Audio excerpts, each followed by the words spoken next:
Hello everyone, welcome to my YouTube channel. In the series of disk scheduling algorithm, till now we have discussed approach, advantage and disadvantage of FCFS, SSTF, scan, C-scan and look disk scheduling algorithm. In this lecture we are going to discuss about C-look disk scheduling algorithm. तो चलिए देखते हैं कि इसका approach क्या है. हम एक क्वेश्चन सॉल्व करेंगे और कुछ एडवांटेजेस देखेंगे see look disk scheduling algorithm के. तो जो आपकी लुक एल्गोरिदम होती है उसका इम्प्रूव वर्जन होता है आपका see look disk scheduling algorithm. सी मतलब सर्कुलर.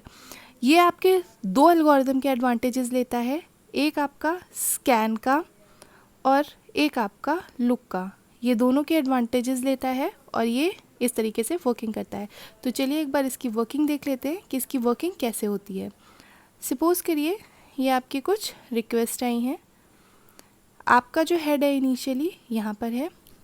यहाँ पे आप एक डायरेक्शन में मूव करते हो, मतलब हेड को एक डायरेक्शन में लेके जाते हो जहाँ तक कि आपकी एंड रिक्वेस्ट होती है उस डायरेक्शन की. बीच की जितनी भी रिक्वेस्ट होती हैं आप उनको सर्व करते हुए जाते हो. यहाँ पे आप एंड तक नहीं जाते, आप केवल आखिरी जो रिक्वेस्ट होती है केवल वहीं तक जाते हो. उसके बाद हेड का डायरेक्शन चेंज करते हो और जो आपकी अदर एंड पे लास्ट रिक्वेस्ट होती है वहाँ तक जाते हो, उसको सर्व करते हो और फिर बीच में जितनी बची हुई रिक्वेस्ट होती हैं वापस जाके उन्हें सर्व करते हो. और इस तरह ये प्रोसेस रिपीट होता है जब तक कि आपकी पूरी रिक्वेस्ट सर्व नहीं हो जाती. तो ये आपका वर्किंग है. चलिए एक क्वेश्चन सॉल्व करके देख लेते हैं. सपोज़ करिए ये आपके ट्रैक नंबर दिए हैं या रिक्वेस्ट दी है जिसको आपको सेटिस्फाई करना है. इनिशियली आपका जो हेड है वो 53 ट्रैक नंबर पे है. तो चलिए सॉल्व करते हैं. जो भी रिक्वेस्ट है आप उनको असेंडिंग ऑर्डर में अरेंज कर लेते हो. ट्रैक आपका 0 से 199 तक था तो आपने उसको फिक्स कर लिया यहाँ पे. इनिशियली आपका जो हेड था वो 53 लोकेशन पे था, आपने उसको भी यहाँ पे इंसर्ट करवा दिया.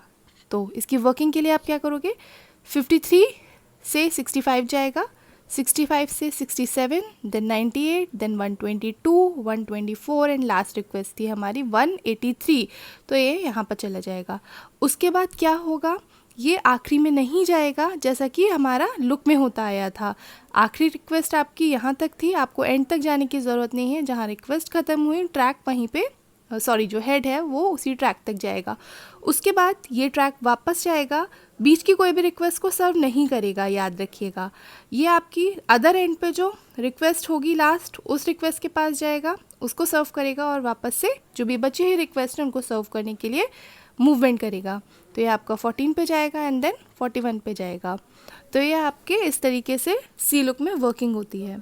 यहाँ पर टोटल हेड मूवमेंट निकालने थे तो हेड मूवमेंट कैसे निकलेंगे, 183 minus 53 for this total movement. और उसके बाद 183 माइनस 14 एंड देन आपका जो ये वाला मूवमेंट हुआ है इसके लिए निकाल लोगे. तो ये आपके 326 टोटल हेड मूवमेंट्स आएंगे. चलिए कुछ एडवांटेजेस देख लेते हैं. तो सबसे इसका पहला एडवांटेज है कि it does not causes the head to move till the end of the disk when there is no request to be served. आखिरी तक जाने की ज़रूरत नहीं है, जहाँ पर लास्ट रिक्वेस्ट होगी केवल उसी ट्रैक तक जाना है हमें. Second advantage is it reduces waiting time for the cylinder just visited by the head. क्योंकि वेटिंग टाइम रिड्यूस हो रहा है इसीलिए इसकी जो परफॉर्मेंस है एज़ कम्पेयर टू लुक अच्छी है. It does not lead to starvation, यहाँ कोई स्टार्वेशन नहीं होता. और यहाँ पर लो वेरिएंस होता है response time and waiting time में. तो आपकी जो डिस्क शेड्यूलिंग एल्गोरिथम है वो यहाँ पे ख़त्म होती है.